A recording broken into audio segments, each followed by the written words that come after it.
It's December 18th here in Seoul, and I'm Kim Dami. We begin with these stories making the headlines at this hour, starting with an SRBM launched by North Korea.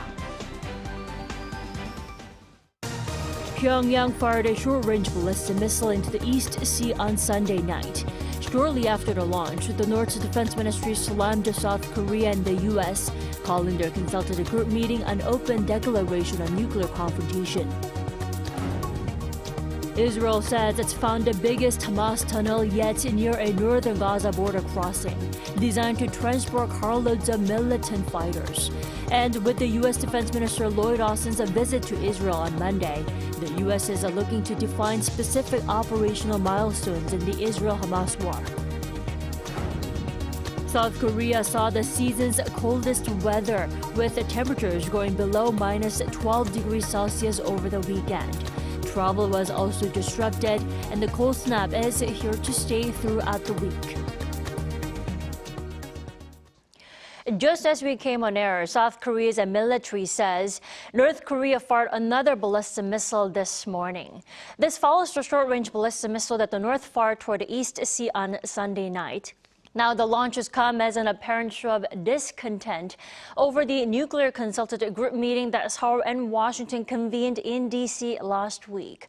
Our North Korean affairs correspondent Kim Jung-sil starts us off. South Korean military officials announced that North Korea fired what appears to be a short-range ballistic missile from the Pyongyang area into the East Sea on Sunday night. It's been 26 days since North Korea has last fired a ballistic missile as a provocation.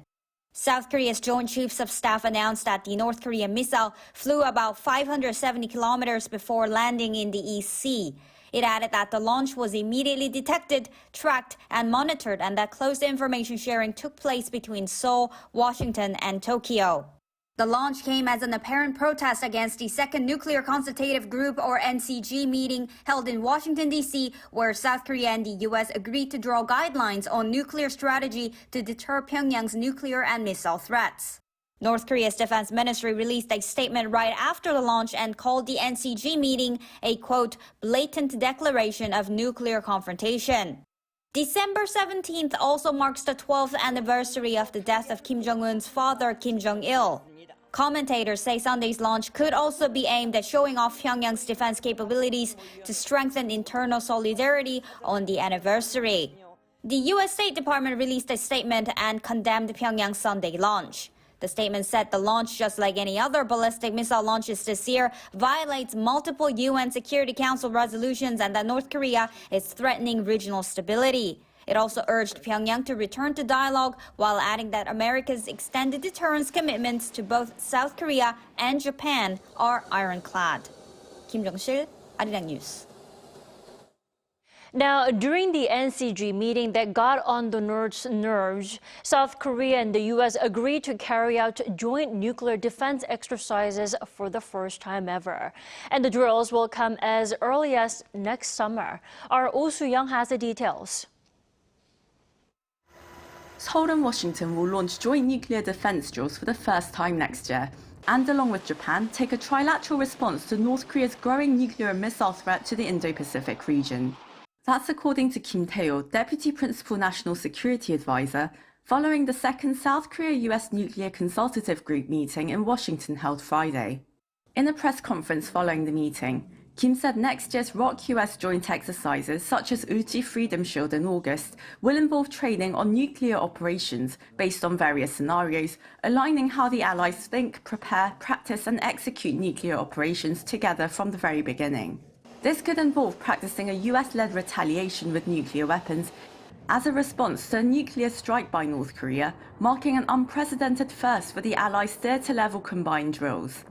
According to Kim, guidelines on planning and operating a joint nuclear strategy will be complete by mid-2024, consolidating the sharing of sensitive nuclear data, nuclear consultation procedures during times of crisis, and a real-time leader-level communication channel. Such steps would, quote, determine how to deter and respond to North Korea's threats. The NCG was formed earlier this year under the Washington Declaration signed by Presidents Yoon Suk-yeol and Joe Biden, establishing what Seoul has declared as a nuclear-based alliance to ensure and better coordinate America's extended deterrence policy of protecting its allies from conventional or nuclear attack. According to the joint statement issued after the meeting, officials from both sides acknowledged the progress made since the first NCG session in July in talks regarding guidelines, information protocols, along with nuclear consultation procedures and nuclear and strategic planning. Officials also commended the holding of an immersive training course in October for South Korean personnel, deemed by observers as a significant move to scale up Seoul's capacity for effective coordination on extended nuclear deterrence. The US will provide another in-depth course next year. Kim, before the meeting, had warned of a possible intercontinental ballistic missile launch by Pyongyang this month, remarking that the North has rejected diplomacy, which the South, in contrast, has never given up as an option. Strengthening deterrence is the pertinent course of action for Seoul for the time being. He added that if North Korea's provocations continue, necessary measures between South Korea and the US and trilaterally with Japan may well be prepared. The third NCG meeting will be held in South Korea next summer. Oh Soo-young, Arirang News. So, starting as early as next year, nuclear operations will also be incorporated into joint drills between South Korea and the U.S. And North Korea is clearly not happy about that decision. Let's turn to Professor Brian Myers for more. Good morning, Professor Myers. Good morning. The nuclear operations could potentially begin with the Ulchi Freedom Shield that's scheduled for next August. Now, when they do take place, what do those exercises would mean?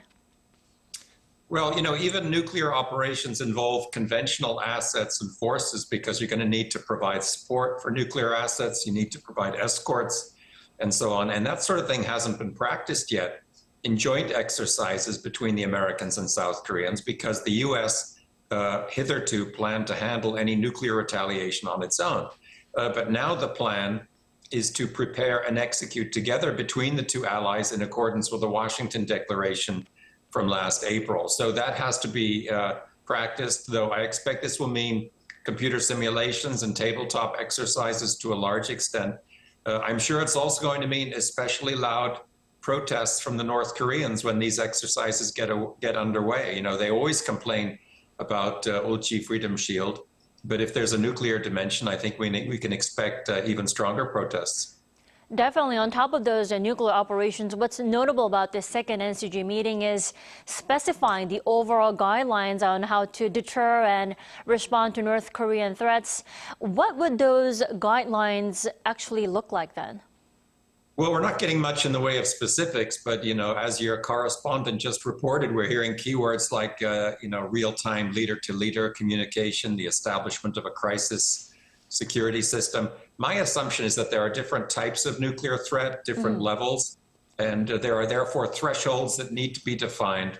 So I would think that guidelines are probably aimed at ensuring that the allies are on the same page in regard to the proper coordinated response to each scenario. Sure, detailing out those guidelines. Now, that goal is to do that by around June next year. That's within about 6 months. Professor Myers, why is there a rush? Well, the most obvious answer is there's a genuinely urgent nuclear threat here that the alliance needs to prepare for as fast as possible. The North Koreans are making great strides in their nuclear program, so the alliance's countermeasures need to evolve with equal speed, perhaps also as a way of signaling to Pyongyang that the alliance is always going to stay a step ahead of whatever they do. But I think it would be naive to think that a certain political motivation isn't at play here as well. Whoever the Democratic presidential candidate ends up being in the U.S. elections, he or she will need to be able to point to some good news on the foreign policy front, and heightening this kind of cooperation between the two allies can show the American public that things are being done in response to the North Korean threat. And I'm sure South Korea wants to get things rolling before Donald Trump might get back into the White House, as many South Koreans think is a distinct possibility. So you've got an objective military need for urgency, but you've also got political considerations. Sure, political consideration, also considering the situations here on the Korean Peninsula. And a U.S. nuclear-powered submarine, the USS Missouri, also arrived here in South Korea this past weekend. That's also a show of the U.S. security commitment against the North's provocations, right? Yeah, that's right. It's a show of solidarity with South Korea that is aimed not only at Pyongyang, but also at the public here, because Washington wants to reassure the South Koreans that America is committed to the nuclear defense of this country. And these high-profile visits by nuclear-powered submarines, nuclear-powered aircraft carriers, they generally serve more of a symbolic or propaganda function, I think, than a military one. Because needless to say, there's no great strategic value in letting the North Koreans know where the nuclear submarines are. But I think South Koreans, at least conservative South Koreans, have been favorably impressed by the frequency with which these vessels have been visiting the country. From the USS Nimitz, the submarine which was here just before the April declaration, to the USS Missouri last weekend, these events are becoming almost routine. Right. Professor Myers, we are learning that the North fired another ballistic missile into the, we don't know the location or the distance yet, but one more ballistic missile this morning, just less than an hour ago, and another short-range ballistic missile last night. Would you say both of those missiles were against the NCG meeting? Yeah, the North Koreans really do have a habit of firing short-range missiles right after the Allies make any kind of firm statements in regard to the nuclear threat. It's kind of an ironic punctuation mark that they like putting. But I think the North is going to keep conducting ICBM tests as well until it has demonstrated to the world that it has a reliable ICBM capability, by which I mean missiles that can be relied upon to strike targets in the continental US. Whether it's really planning to launch in the next 2 weeks, as Kim Tae-hyo suspects, is another matter. But I think, the South Korean government prefers to warn about a launch that ends up not taking place than to not say anything and then appear to have been taken completely by surprise if a missile is launched. Right, that's happened multiple times before. Professor Myers, thanks so much as always for your time. We appreciate it. Thank you for having me.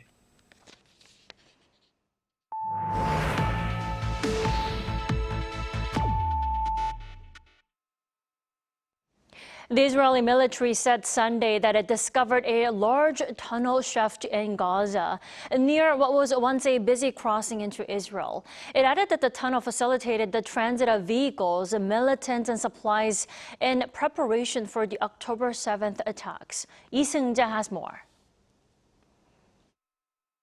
The Israeli Defense Forces said Sunday that it had discovered a major tunnel shaft close to what was once a busy crossing from Gaza to Israel.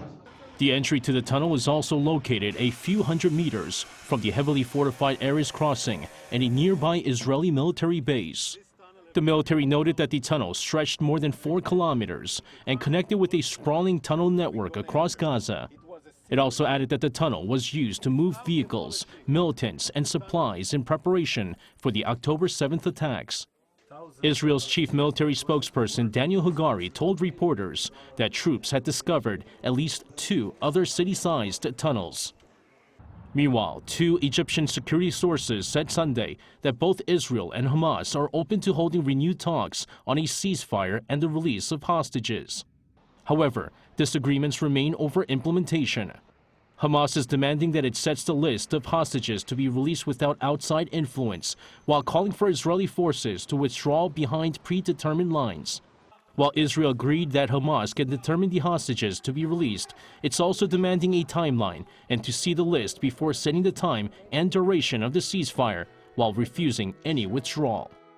With U.S. Secretary of Defense Lloyd Austin set to visit Israel on Monday, Washington is pressuring Israel to stop large-scale airstrikes that have caused civilian casualties and switch to low-intensity military operations that precisely target Hamas. According to CNN, citing a senior Pentagon official, Austin plans to press Israel on what goals it needs to reach to transition its military operations to the next stage and to what extent it has judged that those goals have been achieved. It is unclear whether Israel will accept the U.S. request to scale back its military operations. Meanwhile, Pope Francis on Sunday condemned the killing of 2 Palestinians who were sheltering in a Catholic church in Gaza. Calling the killings an act of terrorism, he said the attack by the Israel Defense Forces happened inside the Holy Family Parish complex, where there are no terrorists but families, children, and people who are sick or disabled. The comments come as an IDF sniper shot and killed 2 Christian women inside the Holy Family Parish in Gaza, where Christian families have taken refuge since the start of the war. Lee Seung-jae, Arirang News. Here in South Korea, frigid nationwide temperatures on Sunday led to a number of air and sea travel cancellations and delays. A bitter cold wave brought freezing temperatures to Jeollado and Chungcheong-do provinces and heavy snow to Jeju Island. On Sunday, 16 flights were canceled, while a total of 164 flights were delayed at Jeju International Airport due to strong wind warnings. All passenger ship operations between Incheon and nearby islands were disrupted due to a wind warning issued on the West Sea, which also affected ships traveling from Jeollanam-do province to nearby islands. President Yoon Suk-yeol has nominated current Trade Minister Ahn Duk-geun as the Minister for Trade, Industry and Energy.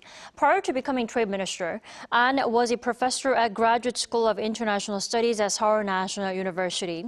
He was also involved in the multiple South Korean trade negotiations. The top office explained that the nominee will pursue export promotion, nurturing of key strategic industries, and industrial regulation innovation. Ahn said he will use the global network he made as the top trade official to foster growth in the nation's industries. The nomination comes just 3 months after incumbent minister Bang Mung-gyu took the post, as Bang will likely be running for parliament in general elections in April. Recent data has revealed that more newlyweds in South Korea are choosing to work instead of having children. According to a report released by Statistics Korea on Monday, nearly 30% of couples who have been married for less than 5 years in 2022 had a double income with no kids. It's the largest percentage of childless newlyweds ever recorded, and this is a sharp contrast to data from 2015, which showed that nearly 35% of newlyweds had a child with only one partner working. South Korea's Pyeongchang, home to the Pyeongchang 2018 Olympic Winter Games, is about to welcome back young athletes and visitors to enjoy another Winter Festa, 2024 Winter Youth Olympics. Just about a month out from the event, our culture correspondent Song Yoo-jin went to check out the last-minute preparations. Chang Yu-bin and Lee So-won have just finished their final exams, but they have no time to spare. The 2 high school curlers are representing Korea at the upcoming Winter Youth Olympic Games Gangwon 2024. I first got to know curling through the 2018 Pyeongchang Winter Olympics, and since then, it's really taken off thanks to Team Kim. We also hope we can spread curling to the world this time.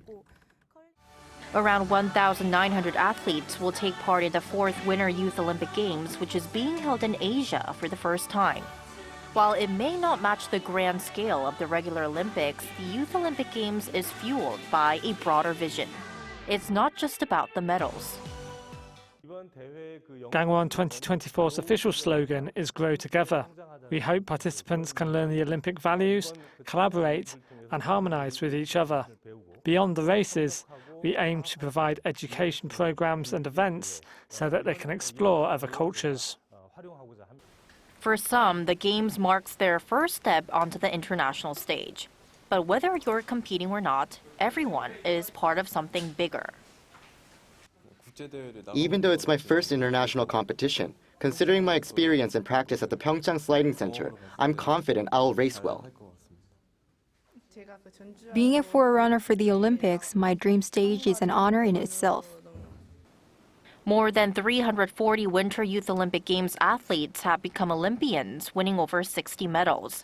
And Gangwon 2024 is set to add another chapter to this rich legacy, with competitions at venues used during the 2018 Pyeongchang Winter Olympics. Young athletes will have the chance to follow in the footsteps of their Olympic heroes. When hosting the Olympics, the most significant investments tend to revolve around infrastructure, primarily the sports facilities, and then social infrastructure, such as accommodation facilities. In 2018, it was about fostering connections through a shared passion. 6 years later, it's about the next generation growing together so they can shine forever. Song Yoo-jin, Arirang News.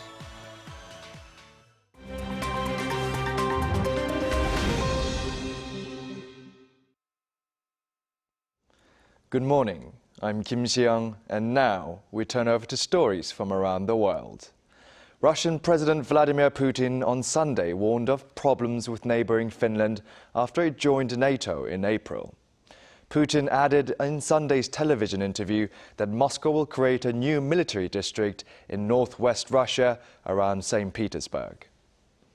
In the interview with the state broadcaster Russia 1, Putin said that the West dragged Finland into NATO and that all disputes, including territorial ones in the mid-20th century, have long been solved, saying that there were no problems there, now there will be. Putin added that Moscow has no interest, either in geopolitical, economic or military terms, to fight with NATO countries. Finland is also due to sign a defense cooperation agreement with the United States on Monday, which involves giving the US military access to 15 Finnish military bases. Now moving over to the Vatican City in Rome, where Cardinal Angelo Becciu, a former advisor to Pope Francis, was sentenced to 5.5 years in jail for financial crimes at a Vatican criminal court on Saturday. Becciu is the most senior Catholic Church official to ever stand trial on such charges. The 75-year-old cardinal was on trial with 9 other defendants accused of crimes such as fraud, abuse of office and money laundering. All denied the charges, including Becciu, while only one of the accused was acquitted on all counts. The trial, exposing crimes in the highest ranks of the Vatican, lasted for 86 sessions over 2.5 years and was centered around the purchase of a building in London's Chelsea district. A severe storm in Argentina and Uruguay on Saturday has killed at least 16 people. Of those, 13 deaths were caused by a collapsed wall at Club Bahiense del Norte basketball court in the city of Bahia Blanca in Buenos Aires province. And 1 person was killed by a falling tree in the town of Moreno. The thunderstorm reached wind speeds of up to 150 kilometers per hour, damaging infrastructure and causing some extremely serious injuries as well as the deaths. The storm also killed 2 people in Uruguay. Lastly, FIFA announced on Sunday the details of changes to the Club World Cup. The United States will be hosting the 2025 edition of the expanded football competition in mid-June to mid-July, featuring 32 teams. This new format event will be held every 4 years thereafter. The current version of the FIFA Club World Cup, which is being hosted in Saudi Arabia this year, is an annual competition with 7 teams. From the next FIFA Club World Cup, 12 spots will be allocated to European teams, 6 to South America, and Africa, Asia, North America, 4 each, whilst Oceania will have 1, with a final slot left for a club from the host country.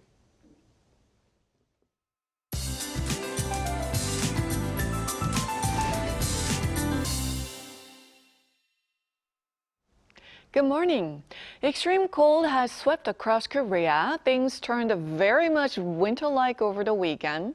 Temperatures plummet by 30 degrees Celsius or more in just a few days, almost shockingly swift. Most central regions are under cold wave alerts with strong winds for a rough start to the new week. And it feels like temperatures in the capital are below minus 16 degrees Celsius and of course much colder in mountainous regions. And especially those traveling from the further south to the upper regions today will really need to bundle up and brace for this severe cold snap. Highs in Seoul will go up to just minus 2 degrees Celsius this afternoon. Southern provinces will have highs at least in the positive territory at 2 degrees in Daegu and Gwangju this afternoon. Freezing cold snap continues through this week. Making matters worse, there's snow in the forecast in central regions tomorrow evening, which will cause slick roads overnight. We'll need to exercise caution out there. That's Korea for you, and here's a look at the international weather conditions.